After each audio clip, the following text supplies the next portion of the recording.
Welcome to A Date with Darkness podcast, where I will be discussing the impact of hurtful and abusive relationships and how to overcome them so that you can move through your pain and get to the kind of healthy relationships you want, need, and deserve. I'm Dr. Natalie Jones. I'm a licensed psychotherapist based in California.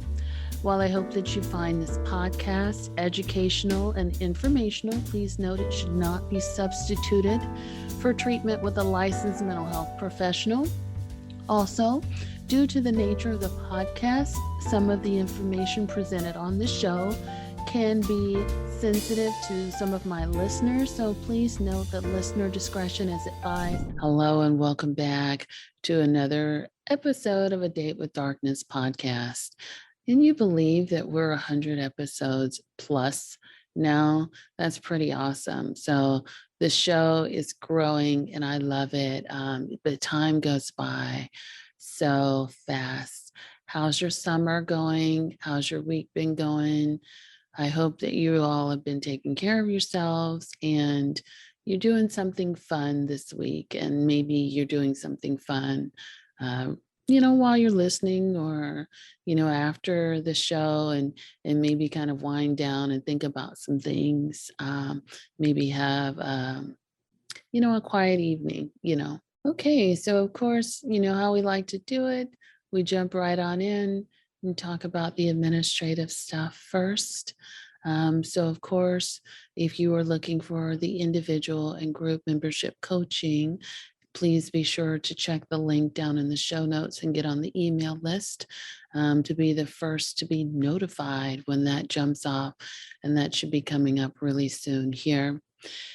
If you like what you hear on this podcast and you find it educational, motivational, or it's changed, how you look at things or just your life for the better, be sure to leave a positive review on your podcast carrier on iTunes. A written review is always great, but it definitely helps people find the podcast. And of course, if you want to be in the know, when I send out the email newsletter every Friday at 8 California time, head on over to drnataliejones.com. There is a free Facebook group for people who are looking to heal from their abusive relationships, A Date with Darkness. All of that information is down below in the show notes. So, all right. So today's guest, I have another wonderful guest, a guest that I have wanted to have on the show, I think, since I started this podcast. So it's been a real pleasure in so many ways to have this guest on. My guest for today is Susan Anderson. And Susan Anderson is an expert on abandonment recovery in all things about abandonment. And she and I have a very candid conversation about what abandonment is, how it shows up in relationships, what causes it, and what you can do about it. And I loved everything that she had to say. And I'm just so appreciative of her coming on the show.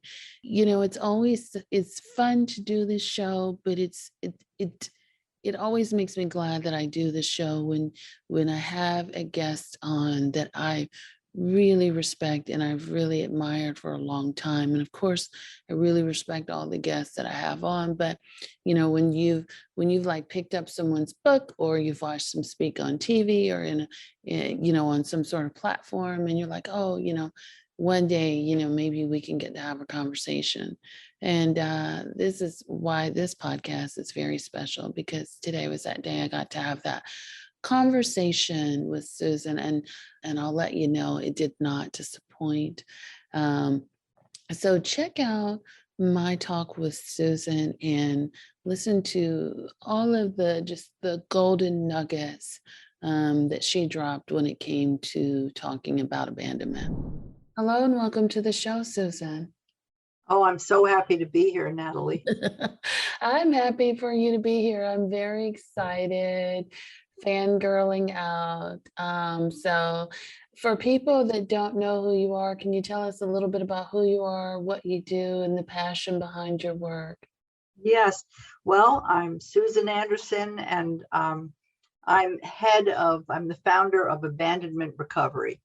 And what that is it's help for healing the primal wound of abandonment.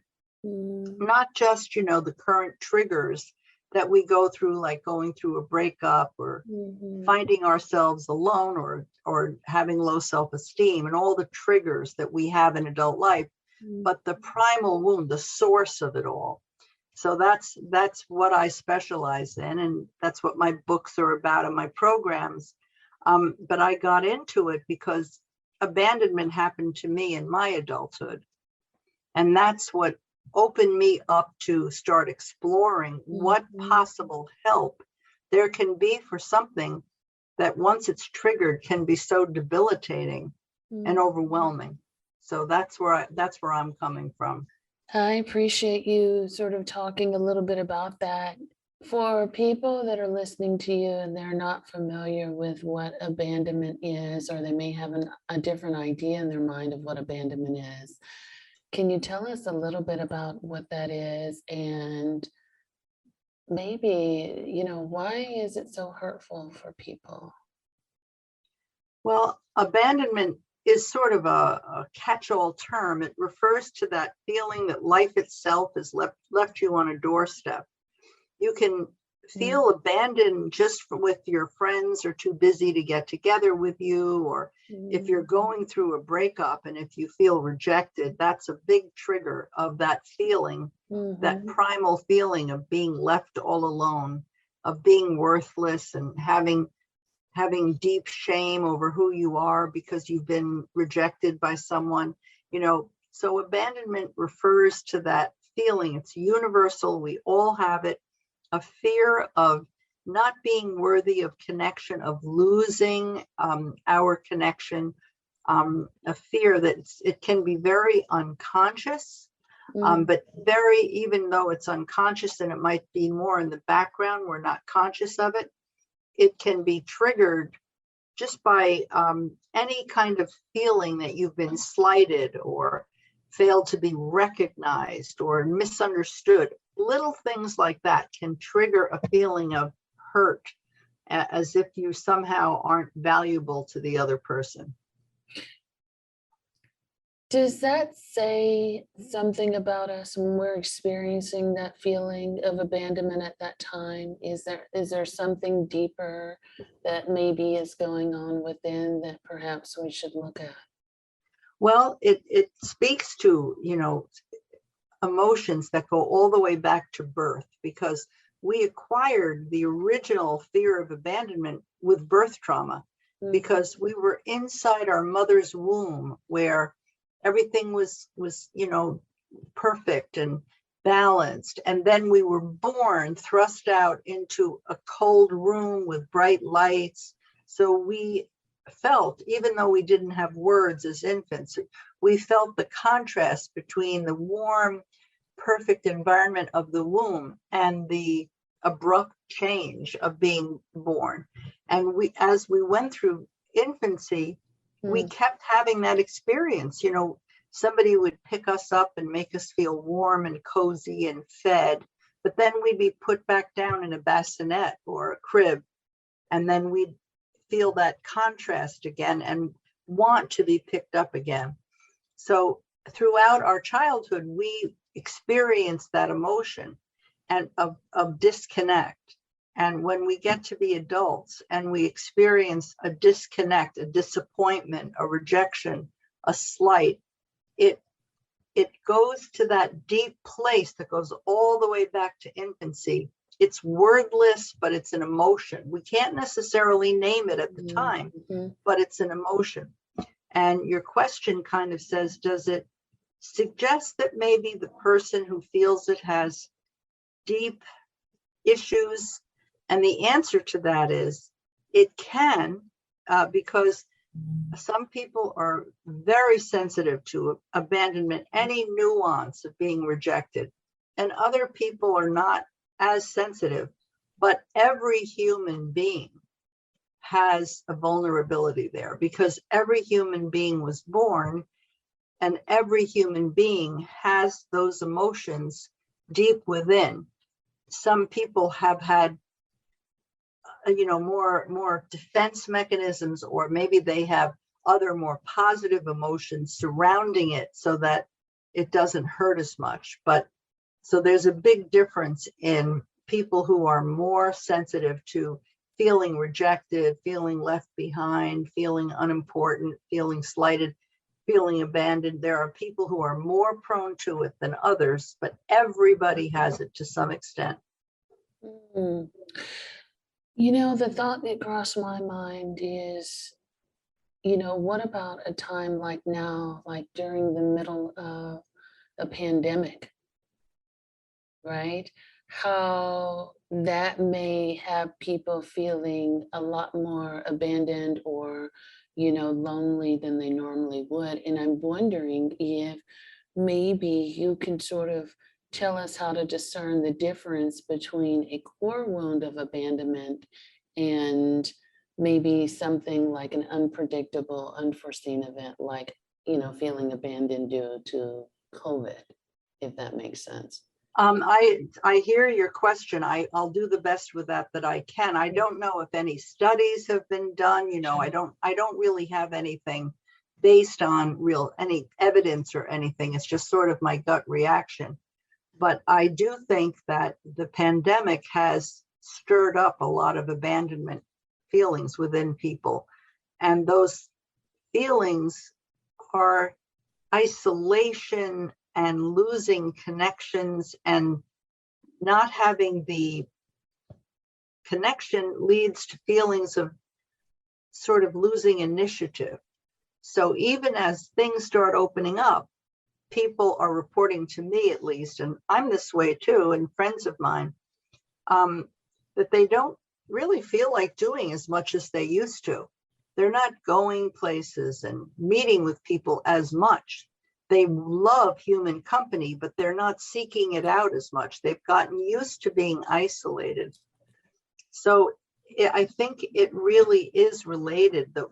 Our response to the pandemic is related to abandonment, but some people, it relates and goes all the way back to their woundedness, and other people, it's just temporary.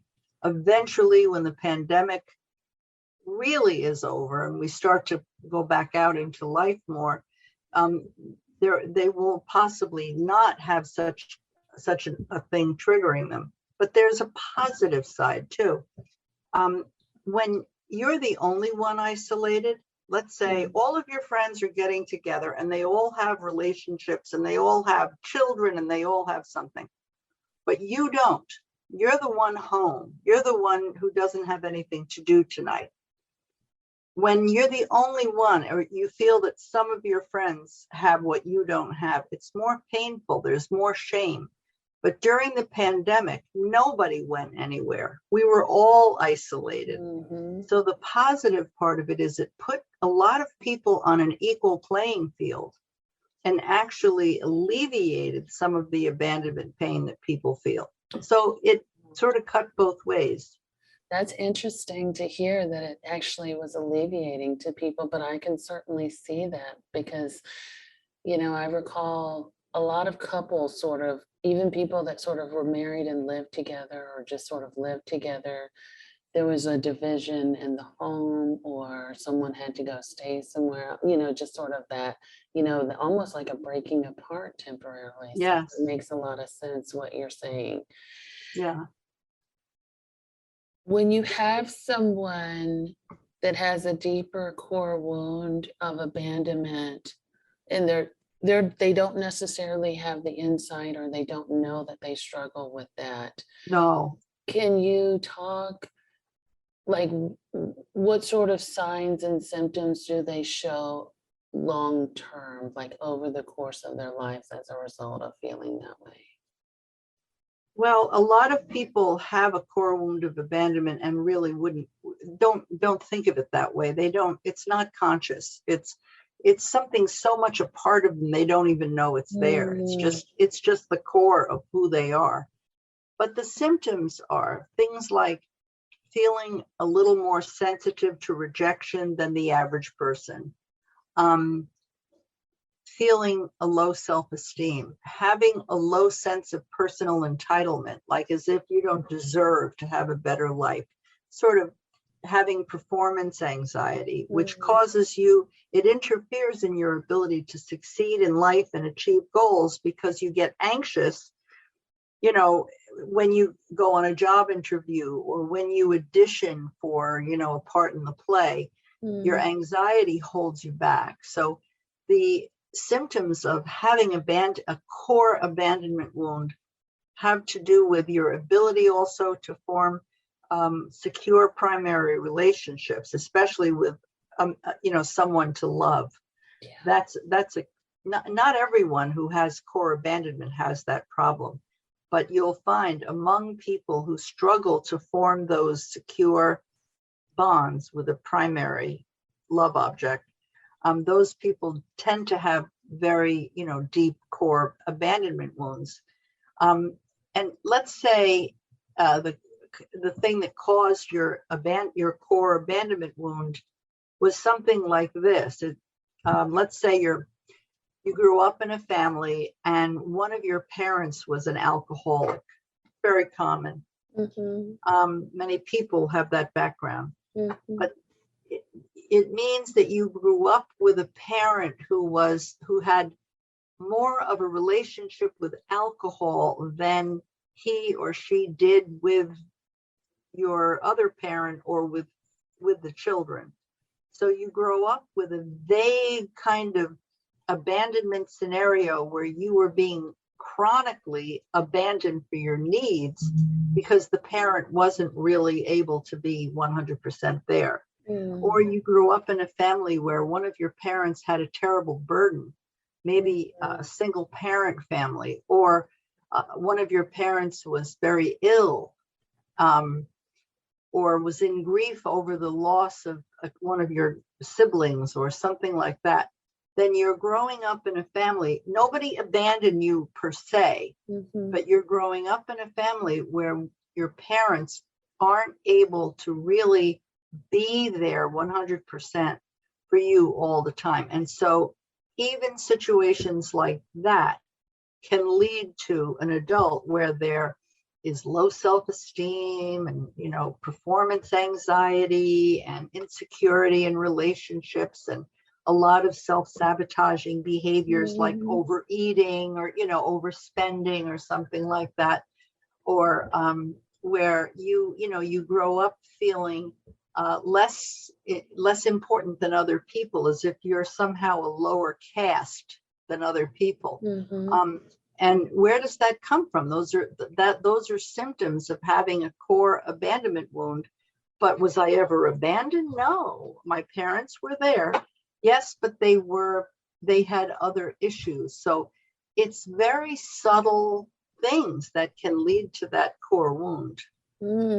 So, you know, it sounds like physical availability, but not, they may have been physically available, but not emotionally available. Yes, and maybe sometimes emotionally available and then not. So it's the contrast. 1 minute you're connected, but then the next minute you're not. And the contrast, it's that you know what feels good and then it feels extra bad when it's taken away. The inconsistency is painful. You're used to being the apple of everyone's eye, let's say. You know, everyone thinks you're just wonderful and everybody, but then all of a sudden everybody's preoccupied with something else and nobody gives you any attention. It's not a serious family issue, but yet something like that, as simple as that, can make you feel that you must not be good enough today, or it's your fault that you're not getting the attention. You're not special enough. And so all of these disconnects that we go through in life make us doubt our worth. And that's why the feeling of rejection hurts so much, because then we think it's something wrong with us. Thank you for breaking that down so eloquently. I would love to know your thoughts around, you had mentioned, challenges with love as it relates to abandonment. Can you talk a little bit more about that and what you've seen? Oh, well, it's a vast subject and so important to Yes. millions of people, because people suffer these things in silence and don't realize that they're going through the same thing that millions and millions of other people are going through. All Mhm. right, one thing is there's a tendency for people who have had abandonment issues in childhood. When they get into adulthood, there's a pattern where they can be attracted only to the unavailable. Mm. When someone is hard to get and doesn't treat them quite right, and they have to work for it, and they have to constantly try harder and dress better and be more successful and try to, they're always trying to get the other person to finally wake up and give them love. That pattern of being attracted to the unavailable is a huge problem out there. And Mhm. there are people who will chase the unavailable for years and never give up, just keep trying to pursue someone who just isn't there for them. And then there's another problem, almost the opposite, which is that they can't seem to fall in love. They can't seem to settle down. They keep trying to be in a relationship and they get bored. They start becoming critical of the person. They lose passion.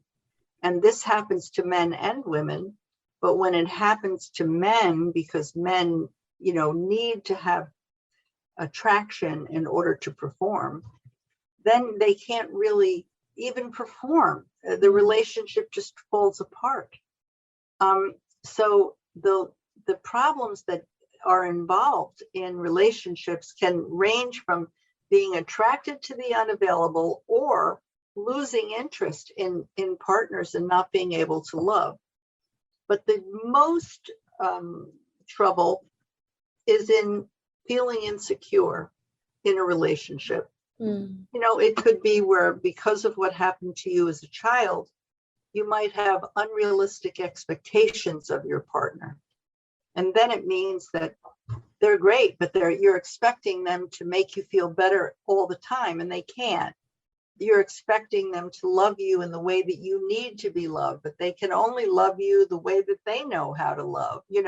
So the most common problem that people have with core abandonment issues is that they get into a relationship, but the relationship is bumpy.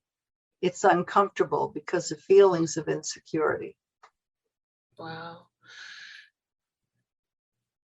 What I'm hearing is, or how I interpret what you're saying is, there's a challenge around connection.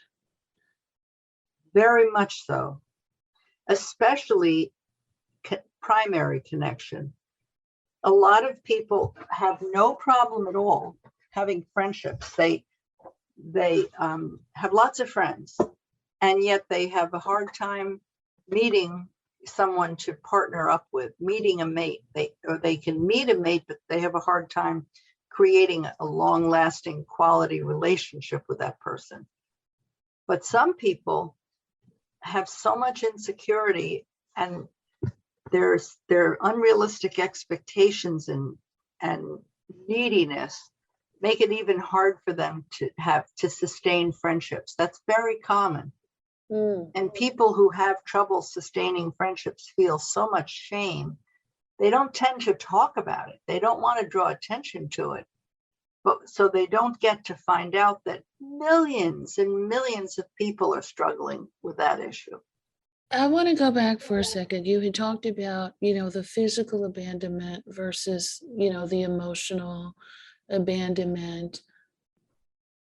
In your experience in working with all the people that you've worked with that have had abandonment challenges, do you feel like one is worse than the other, or specifically, I guess, symptomology from one is worse than the other? Well, I think that this is there are so many exceptions, but let's say a general rule is that physical abandonment is more difficult. And the reason is because a very common scenario is that your parents get divorced and your father leaves. You continue living with your mother, and your father packs his stuff in the car and drives off. And the child, I mean, this is physical abandonment because one of the parents is leaving. The child knows intellectually that the father and mother are having problems that has nothing to do with the child.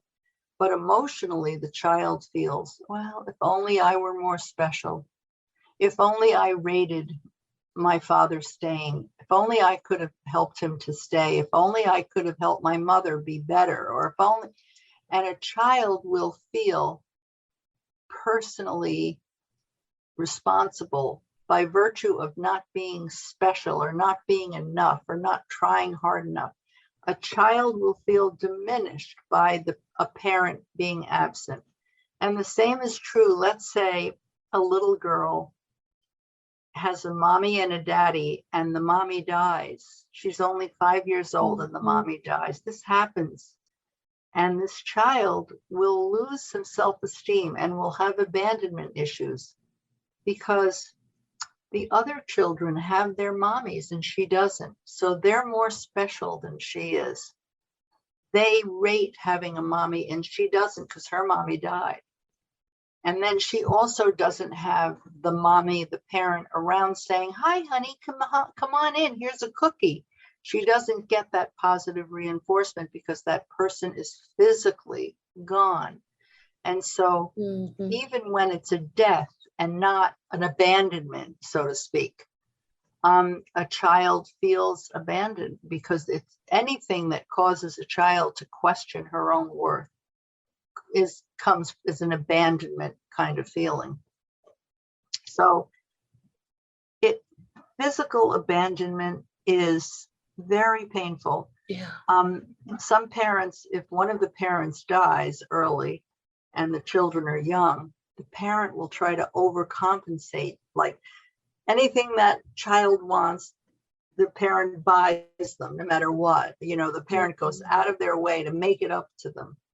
But that never really works. There's always a fear that loving someone can end abruptly because the other person can die. And so when physical abandonment is because the parent chose to leave, didn't die, but said, I'm out of here. That's very, very painful because then there's no question the child feels she wasn't important enough. Or, I mean, it happens a lot that even the primary caretaker, which is usually the mother, the primary caretaker will say, oh no, I'm going to go off and drive around or use drugs, or I'm not raising you. I'm leaving you with your aunt or something. The child can still be in a secure household with a parent who's an aunt or a grandparent or something. But the child knows that its own mother didn't feel that that child was important enough. And of course, we know it wasn't that wasn't what was going on. The parent was dysfunctional in some way, and something big was going on in the parent that had nothing to do with the child. But the child, it doesn't matter what you say to the child is still going to feel, I wasn't important enough. I wasn't special enough. And I blew it. I'm not a good enough child. My essence isn't powerful enough to hold my mother or my father. Yeah, there's, I've read some stuff. It sounds like what you're talking about in terms of the physical aspect of abandonment is more of the ideology around rejection. Like my parent was physically alive and well, and they chose to leave.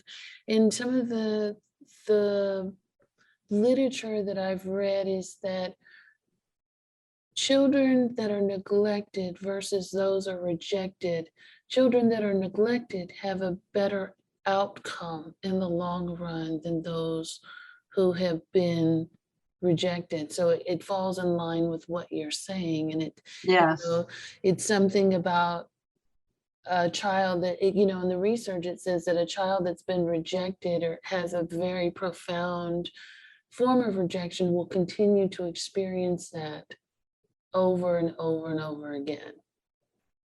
And I Yeah. don't know if that's more of a self-fulfilling prophecy, like, that's this wound is so deep that this is kind of how I move through life now. Yeah. This is what I've gotten used to. So it's what I recognize. So I keep picking people who will leave me like that because it's familiar and it's unconscious. I don't do it on purpose. It just comes very naturally to me.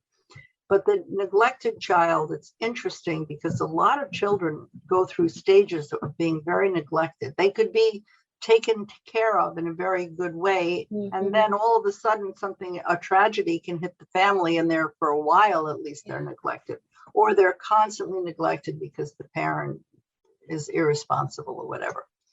But what children do is they also develop strengths. Yes. They develop strengths that other children don't have. Yes. Because they now are compensating for and filling in the blanks of a neglectful parent.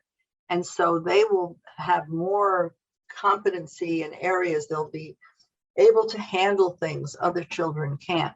And there's a word for that, post-traumatic growth. You hear of post-traumatic stress disorder, PTSD, but post-traumatic growth, PTG, is the strength that we develop from having our, abandonment situations in childhood. And when you look at someone who's gone through a rough childhood, you're looking usually at someone who has insecurities and low self-esteem and so forth, but they have strengths that other people don't have. They're usually very well-developed, unusual people. I don't know if you notice that in, your dealings with people, but it's striking to me. Can you talk a little bit more about what you mean by well-developed? And yes, I have noticed. Yes. So let's say that empathy is a strength. We all know that's a good thing to have. But many people who have had a lot of child neglect and have been through terrible times can actually connect with other people because they can imagine what the other people have experienced because they have experienced so many emotions. So they might be more empathetic. Another strength that I notice is versatility, well-roundedness. Yes. That, it's sort of the opposite of being like an orchid raised in a hothouse. Yes. They're able to deal, they're able to handle, they're sturdy, they can go camping, on the spur of the moment. That might not be a good example because a lot of people can't do that. But anyway, there's a lot of strength. Some people, I'm thinking of one example of someone who had a lot of abandonment stuff go on. Her mother was sick and constantly going back and forth to a hospital. So she would be neglected and then loved, and then neglected and loved. And she was too little to understand the comings and goings. And this is a fairly common, phenomenon. But this woman has superhuman strength, and many people will develop superhuman strength. She overcomes every obstacle. If she wants to get a reduction in her cable bill, she can get on the phone and she gets her way, just superhuman strength. And I find that this is true, that people struggling with abandonment issues from childhood tend to have a lot of strengths that are very, noteworthy. And you can almost tell that the strengths almost tell me, because I'm looking, Yes. that the person developed those strengths the hard way. Yep. Yeah, I would agree. And I think part of it is because, I wonder if part of it is because they had to become an adult way too fast. Like they learned a huge, hard lesson very fast. Part of it, I do wonder about gender expression too. And what I mean by that is, particularly between young boys and young girls, some of the research that I've read around divorce and some of the impact of, a parent leaving children with young girls, they seem to be fine, or it's presumed that they're fine and that there's no issues. And, the research says that they have what's called a sleeper effect, which means that the reaction or the impact of being left or being abandoned catches up with them later on down the road as a young adult, as opposed to it sort of manifesting in young Well, children. I haven't seen the research that I'd love to Yeah. see that, by the way. But I haven't seen that. But what it coincides with from my experience is that, let's take a girl who's, had this abandonment in her family. She's coping. She's okay. She's now taking on adult responsibilities, and she's doing okay. And where you will begin to see the problem is that when she goes to form a relationship, Yes. a partner, a mating, when she goes to meet someone to fall in love with or to go out with or go with, it doesn't have to be like a marriage. Just when she begins to have those intimate relationships, then that's when you begin to see a lot of volatility and lots of breakups and patterns where there's constant breakups, or where she might be pursuing the unavailable, or becoming abusive or being abused. I mean, that's when you begin to see how in the primary relationship, that's when it starts to show up. So as a child, she was too young to be having that. But when she got to be the age of wanting a partner, then you begin to see that the problems set in. So, in your experience, is an abandonment wound healable? Yes. I mean, it doesn't, well, it's such an interesting way of wording the question. Yes. The answer is yes, yes, yes. And it is something that we can use. The wound, the energy from the wound, we can use it to create a whole new life, because until we figure out how to work with it, it kind of, drains us. It's a big drain. It's a drag, the insecurity, the low self-esteem, the lack of confidence, the performance anxiety, the broken relationships, and all of that. But once we learn how to work with that core abandonment wound energy, then things start to look up, but it's gradual. It takes a lot of work. I mean, it doesn't happen just, okay, everything's fine. It's not like that. It's more a process of saying, okay, I can't let this wound continue to erode my life. I have to turn it around. That's when the person realizes that they need to create a new, loving, accepting relationship with themselves. And so all the energy of wanting a connection, but not quite being able to have a connection, that whole feeling that has caused so many problems throughout life, you take that emotion, that wanting a connection, and you turn that with yourself. So you create a connection with your own inner child. And the good news is it does work. No matter who does it, it works. It is effective. The bad news is it involves a process, writing a dialogue, creating a sense of the inner child versus the adult self, and having those two selves really communicate with each other verbally through a written dialogue. I don't consider writing to be something everyone loves to do. I have found that I give workshops all over, and I get people to write the dialogues because I can make it pretty painless, right? When I do it in a workshop or something. But I would say more than half of the people don't like to write. It feels corny and stupid and hokey and boring. And do I have to do it? Not everybody likes to write, but writing the dialogue, when I sort of force them, by making it enjoyable if I can, writing the dialogue actually does work. But putting the writing issue aside, which is a technique, a method. But what you're doing is you're dividing up the self into your inner child of just pure emotion and your adult self, the part that makes decisions and plans and takes responsibility.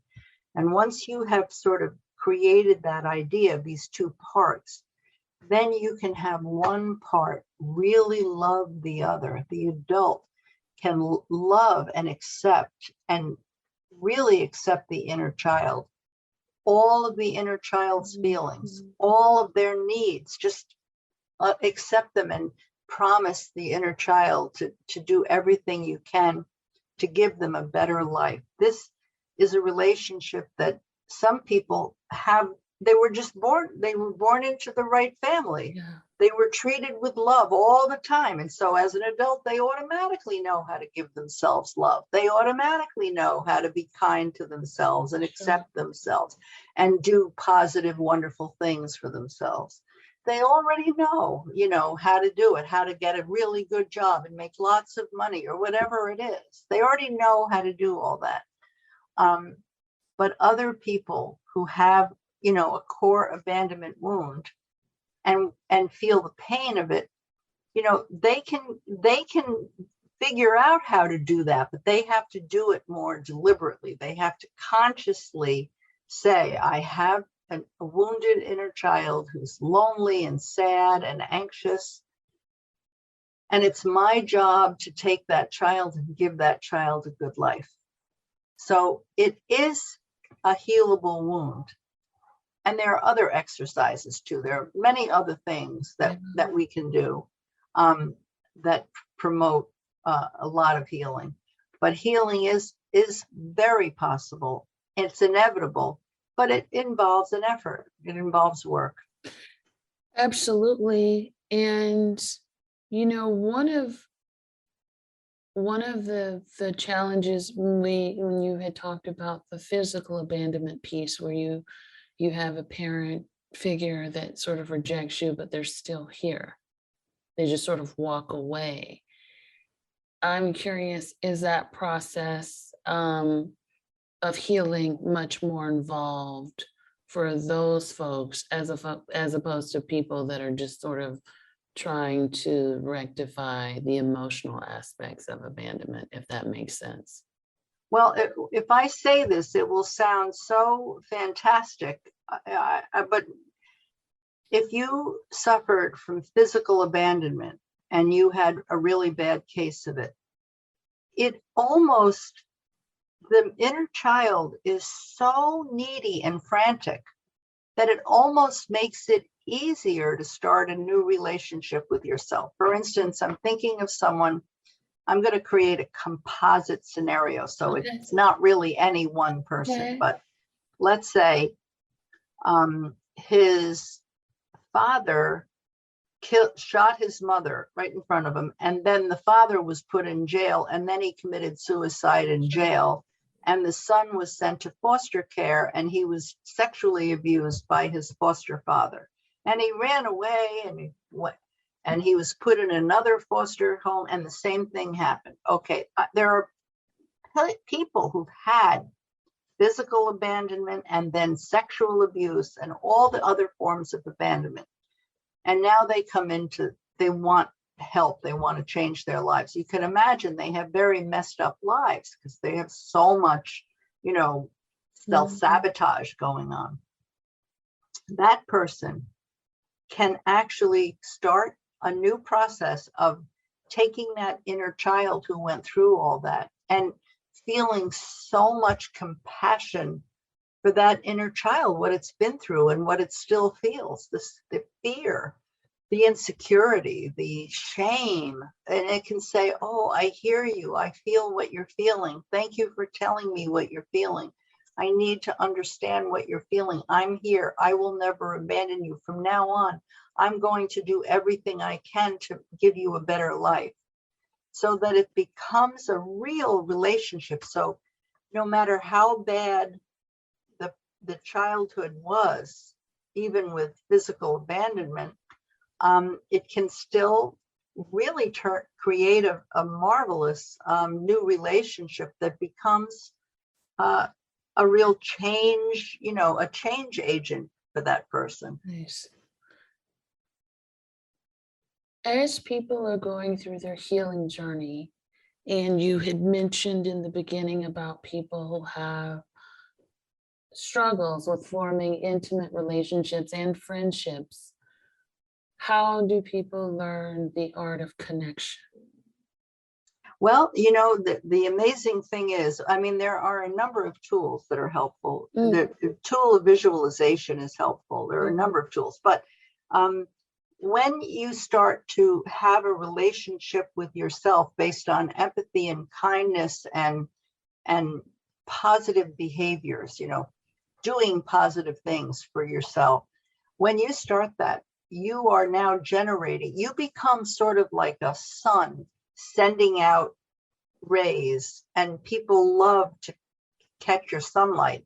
So the more you work on it, you don't really have to worry about if you're acting any differently. People start to feel more comfortable, because what happens is, when you have a lot of self-abandonment, you hate yourself, you don't like yourself, you're mad at yourself, and there's a lot of self-abandonment, you start looking to other people for approval. You look to other people to make you feel better. It's too much pressure for other people. Your boss loses respect for you. Your friends feel you're too needy. And then or your friends can feel you're too hostile, because of course they can't live up to what you need. But when you start to take care of yourself, you're not looking to your boss to give you approval. You're not looking to your friends to give you all the love you need, because you're giving it to yourself more. So it takes the edge out of stuff, and you become more acceptable to your friends and to a future lover. It takes the edge off. Now, I make it sound like these things are dramatic. Overnight, this will happen. I know I don't want to get false advertising, but from your work that this is a process and it takes time. But even if you don't get results from it overnight, it heads you in the right direction. And if you keep at it, it's inevitable. People will feel more comfortable with you, and they will feel compelled by the love and the light you're giving off. So, and then in your primary intimate relationships, you're able to have more realistic expectations so that you can celebrate what you do have with the other person. Yeah. So what I hear you saying is it is a lengthy process, but it's more about a mindset shift also, where you're shifting your mind from a place of lacking to a place of abundance, almost. I would say that is the most accurate possible statement. The abundance is coming from your own relationship with yourself. So you're creating that. And it's a precious, sacred relationship with yourself, that you love the inner child. You love that little person inside who's so helpless and feels so weak. And you love that little person. You have so much empathy. That is abundance. Creating that love is abundance. Absolutely. And I love that. For people, is there anyone that you've seen that hasn't had success in creating that or overcoming their abandonment person? I have seen people feel so overwhelmed by their issues that, and they have so much self-sabotage going on that they don't do the exercises. They say they'll do them and then they don't do them. And so I would say that that is probably the most the most discouraging pattern is, and it's very common. You know, we're all guilty of knowing something's good for us, but not doing it yet. And so people, when they know that this would help them, or at least they see it helping other people, but they just are too lazy, or they're too down and out. They just can't get with a program. They can't do it. I would say those people don't see the results until they really start doing the program. But if anybody doing the program will see results. Yeah, it almost kind of reminds me of, learned helplessness. Like when you have everything in front of you, but you just give up. So, you give it up Yes. so much that you can't even take the opportunities. Yes. I have learned helplessness when it comes to technical things. So a little something will happen on my email or something. It'll say, somebody's breaking in there. I don't know. And here's a code. And I just immediately, like springs pop out of my head and I start cracking down the middle. I just have learned helplessness. And I can't solve the problem because I go brain dead. Yeah. I just feel overwhelmed by it. And that is true for the people who are so overwhelmed by their abandonment issues and they have so much self-sabotage, they're afraid to get started. It isn't that they refuse, it's that they just have the learned helplessness and it's just too much for them. But eventually, if they, that's why I'd give workshops and do talks, because to help people realize, you can always start. If you've struggled with it so far, don't worry about it. You can always start. Perfectionism is an enemy of the person, because perfectionism tells you that you should be able to start the program and you should be able to do it and figure it out and it should work and you should do it every day. And never mind that. We are human beings. We are filled with other issues. We have all kinds of things. Mm-hmm. Perfectionism is never a good thing. We do the best we can. So the idea that anyone can do the program perfectly or anyone can do anything in life perfectly just defeats them, because they can't do it perfectly. They're human beings. We're full of flaws and weaknesses of all kinds. That's what makes us human and beautiful to each other.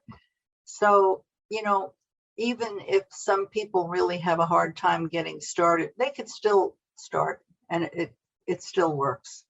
Okay. But it's not perfect. I would agree. And it's not meant to be, right? Yeah. The beginning wasn't perfect. Yeah. So this has been wonderful learning from you and hearing all of your advice and feedback and just a wealth of information. If people love what they hear, and I know that they will, can you tell us how to reach you, and if you've got any sort of upcoming projects or things going on that we can support you with? Well, lately I've been giving Zoom workshops.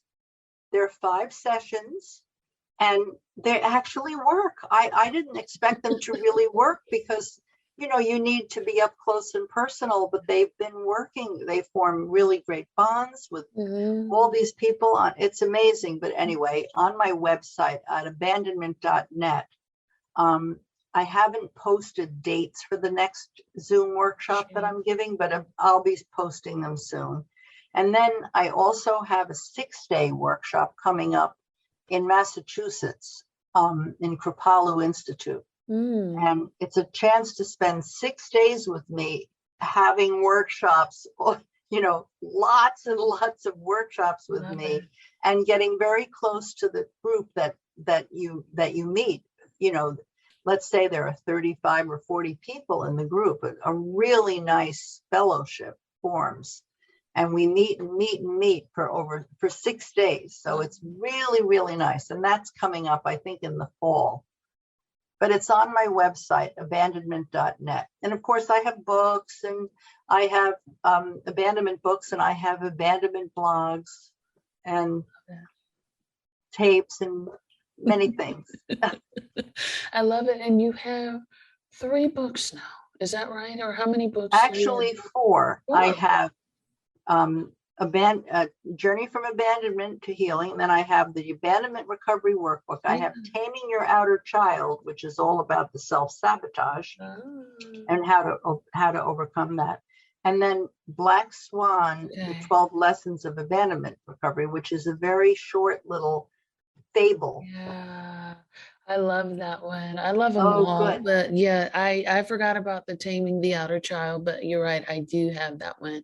So yeah, I love that one. So there's huge lessons to learn in all of those. So I would definitely encourage people to go out and pick that up. And you have such wonderful work, and we appreciate you. And I really enjoyed having you on. I learned so much. I enjoyed every minute, Natalie. Thank you so much. You're quite welcome. Okay, so let me know what you thought about what Susan Anderson had to say. If you follow me on social media, be sure to comment below the post. If you're on YouTube watching this, let me know your thoughts down in the comments below. Love to connect with you, see how this episode in particular resonated with you. Just a really quick story time. I've always been I was very candid and open about why I started the show way back in the earlier episodes, but a lot of I had read the majority of Susan's books because abandonment was also something that I had struggled with, the feelings of rejection and everything like that. So it's so interesting to be on the other side of that and just know with everything that she's talking about, but I think not just from an academic, like I've studied it or I've worked with people who struggle with it, but just to kind of be on the other side of someone who's kind of struggled with that and I've worked really hard to overcome that. So it's just been very interesting to be on the other side of that, because everything that she had to say, I agreed with. It was very spot on. And again, I'm so very appreciative that she came on the show. So I hope that you guys take care of yourselves. And I look forward to chatting with you again on next week's episode. Be sure to stick around and tune in, because that's going to give you a snippet of next week's episode so that you can see what you have to look forward to. You guys take care. Talk next time. Check out the sneak preview of next week's episode. So I had a fear of abandonment. I've had that. I remember, like, I was 17 and I was seeing someone, and I remember saying to my friend, like, it's like I'm afraid he's gonna leave me. I'm afraid people are gonna leave me. I didn't think much of it at the time. I didn't even look into whether it was a real thing. But I've always had that fear of abandonment. I've always sort of chased after emotionally unavailable man. Always done it. As soon as you tell me you don't want a relationship, I'm going to change your mind. I'm going to show you are wrong.